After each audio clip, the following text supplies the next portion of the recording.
Maliki yawmiddin, qiyomat kunining sohibidir.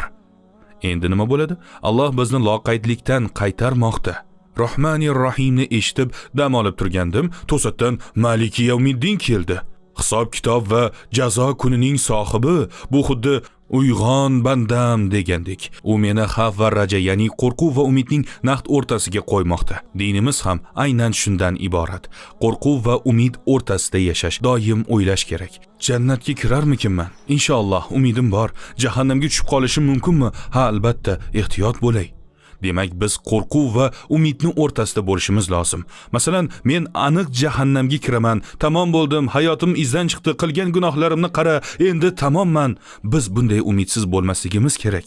Yoki jannatga kiramanmi? Bo'lmasam-chi? Bu ham to'g'ri emas.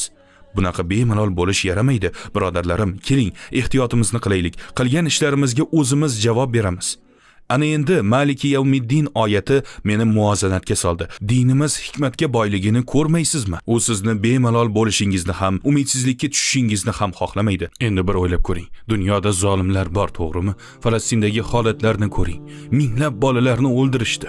Washington Post jurnalida maqola o'qib qoldim.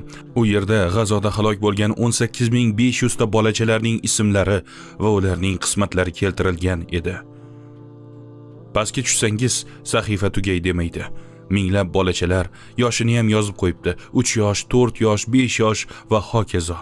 Ba'zilari tug'ilishdan avval o'ldirilgan deb yozibdi. 60 mingta qurbonlarning 31% yosh bolachalar ekan. G'arbda o'zini kuchliman deganlarni ko'rmaysizmi? Hammaga gapimni o'tkazaman deydi, xohlaganimga erishaman deydi. Bir og'iz gap bilan raketani ishga tushir desa hammasi tamom. Ammo oyatda qiyomat kunining faqat birgina sohibi bor xolos, yagona. U kunda barcha ko'zlar qo'rquv bilan ochiladi. Zolimlar asl hukmdor kimligini ko'rishadi. Maliki yawmiddin. Hozir dunyoda ko'kragini kerib yuribdi, lekin tez orada bellari bukchayadi. Hammadan zo'rman degan o'sha zolimlar nochorga aylanadi.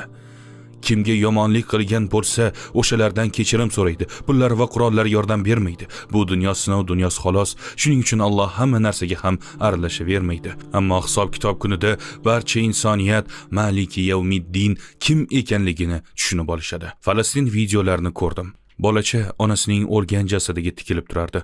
Yomon ahvolda edi. Bola onasiga qarab turarkan, uni ichidan nimalar o'tayotgan ekan deb o'ylayverdim. Oyim o'rnidan turib qolar deb o'ylayotganmikan? Boshqa videoda esa bir kishi sement bo'laklarini ko'tarayotganini ko'rdim. Videoga olayotgan kishi "Nima qilyapsiz?" dedi. U esa javob qildi: "2 yoki 3 ta bolalarim bor edi. Ularni jasad